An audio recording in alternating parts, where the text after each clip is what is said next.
Okay, is there a spokesman for this group? You may have the floor. Who is it? Right here? Okay. The group opposing or the group for? Whatever you want. So we're for the resolution. You're for the resolution. We have some materials for you. My name is Ginger Schroder. I spoke to the other committee before. I'm here in a different capacity. My capacity right now is with Gary Abraham. We represent a significant number of residents in the towns. We represent residents in Farmersville United, Freedom United, the concerned citizens of Cattaraugus County, and the Old Order Amish of Farmersville, literally hundreds of people. Our concern is really an economic concern. So it's one thing to say, Mr. Coker, that all the land and leaseholders are for it. That's not what you're hearing from the people who are actually living across the street. We have 1,090 residents in Farmersville. We have 23 turbines going in, and that's less than 23 people actually receiving a direct economic benefit. So we prepared a letter in the materials that I have coming to you. It shows really what the IDA has to be concerned with, which is the creation of permanent jobs. That's really what we're here to talk about today.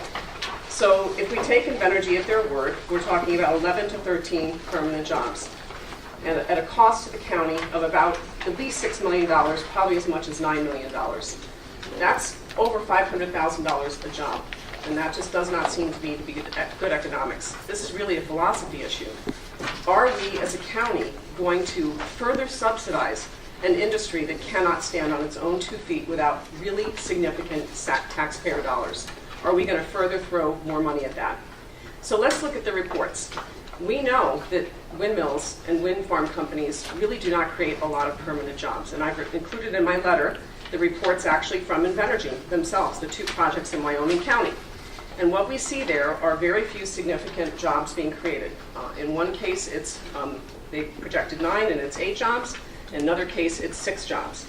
The subsidies being given in those projects are extraordinary. And again, it results in about $500,000 a job. We'd be better off as a county simply collecting the tax money from Invenergy and distributing it to 120 families as opposed to the 11 who might have these jobs. The other thing that's interesting about these jobs is they are FTEs, full-time equivalents. And for those of you in the Labor Committee, I know that you know what that means. That means they may not be jobs with benefits. They might be a bunch, 5 or 6 jobs cobbled together to make one 40-hour-a-week job. So what are we really talking about here? Only 11 or 13 jobs for $6 million? The kicker, though, is that there's no guarantee that they're going to be in Cattaraugus County. And from the IDA's perspective, that's what they have to be concerned about, is that not only just creation of jobs, but retention of jobs. Wyoming County and Allegheny County are involved, and Invenergy already has projects in those other communities. So who's to say, A, these jobs are going to be filled by Cattaraugus County residents, and who's to say that we're going to see any good benefit from this, that it's going to either be residents of Cattaraugus County and taxpayers of Cattaraugus County? I think that that's a significant question to ask. We've included in this report the Paris reports, which will show you Invenergy's projects, and it'll also show you the EverPower project. And Gary had provided that to us. And there they promised, how many jobs were promised? 5. And how many were resulting? 3. 3 FTEs. 3 FTEs. But at the end of the project in Howard, Steuben County. At the end of the day, this is the document I think that's really critical. Invenergy is taking millions and millions of dollars in tax subsidies, and they're giving pennies to the towns.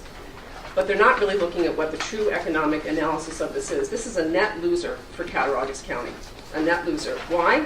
Let's talk about tourism. $238 million in tourism dollars we have coming into this county. Well, the studies say people who come to a rural retreat with their family to vacation will not come back if they're faced with windmills. 80% of them. So we have a loss of tourism dollars. And you don't have to believe me. There are studies that show that tourism dollars go out the door, and the jobs that are associated with those go out the door. We have agricultural losses. This may sound kind of silly. I know a lot of people don't like bats. I know particularly Donna doesn't really like bats right now. But bats account for $74 an acre in pesticide suppression. Bats are incredible pest suppressants. So we're going to lose, and again, don't believe me, it's on the internet. I can provide the study to anyone who wants it. Look at the numbers associated with the loss of bats. That's just bats. That's not birds. That's not anything else having to do with our agriculture, the loss of farmland, etc. And then there's property values. The last thing I think is really the most amazing document that speaks for itself is the very last page in that folder.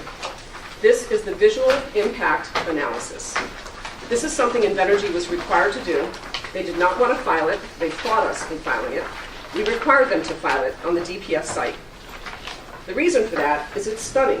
It shows every person within a 10-mile radius how many windmills they're going to be able to see from their house. So when we're talking about losses, let's talk about property value loss.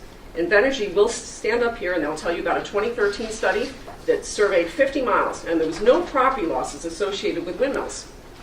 I have to ask anyone who's a logical, well-thinking person, does that really make sense to you? If you have a choice between a property without a 600-foot turbine and one with, and you're not getting any direct financial benefit, what's going to be your choice? There's going to be a handful of people that will choose not to live next to a turbine. When that happens, you're removing buyers, competitors from that market, and that will result in the depreciation of price for what people are willing to pay for properties. But again, you don't have to take my word for it. Hundreds of studies that don't go 50 miles out. I mean, if I'm looking at property values in Farmersville being affected by 600-foot wind turbines, I'm certainly not going to go look at property values in Ellicottville and in East Aurora and in Lancaster. It just makes sense. I'm going to look at what's happening to that community. So the numbers are very real. Here, this is only a 10-mile radius, but you're going to be able to see these things from Letchworth Park. When I went to talk to the Lime Lake Owners Association about this project, they almost fell over. You remember how crazy they were about that one little tower that went up with a blinking light that they could see. It's a see-through tower for cell coverage. They went bananas. Well, the moment they saw this, they first thought, well, no problem, we're not going to be able to see them. They're going to be able to see between 91 to 111 of them. So this is going to impact far greater groups than just Farmersville and Freedom. And the thing that's been most horrifying for us as a group, and for my clients and for Gary's clients, is the fact that we're really not getting a voice. You can say that our town board is supposed to represent us. How can you have a town board that is voting on a windmill law when they are personally profiting? So in our town, we have Richard Westfall, who initially said he wasn't going to vote because he's getting a wind turbine. His contract's worth about $1.5 million. He's now announced that he is of the opinion it's perfectly okay for him to vote on this law, even though this law was written by Invenergy, for Invenergy, and specifically for this project. We've got Mr. Zink over here. Well, he hasn't even disclosed the fact that his parents are getting a $3 million contract. They're having multiple wind turbines in the next town, but it's part of the same project. It's one project.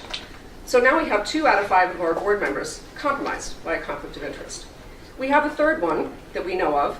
We're not going to expose that person yet, who's also getting a financial monetary benefit. So that puts 3 out of 5 of our people. We had an informational hearing, and I'll conclude with this. 50 people spoke, 200 people showed up. 2 people from our town spoke in favor of the wind turbines. 48 people spoke against it. It's on YouTube. You don't have to believe me. You can watch that hearing. After all of that, all the concerns that were raised by the residents, do you know how many of those concerns were discussed by our town board members?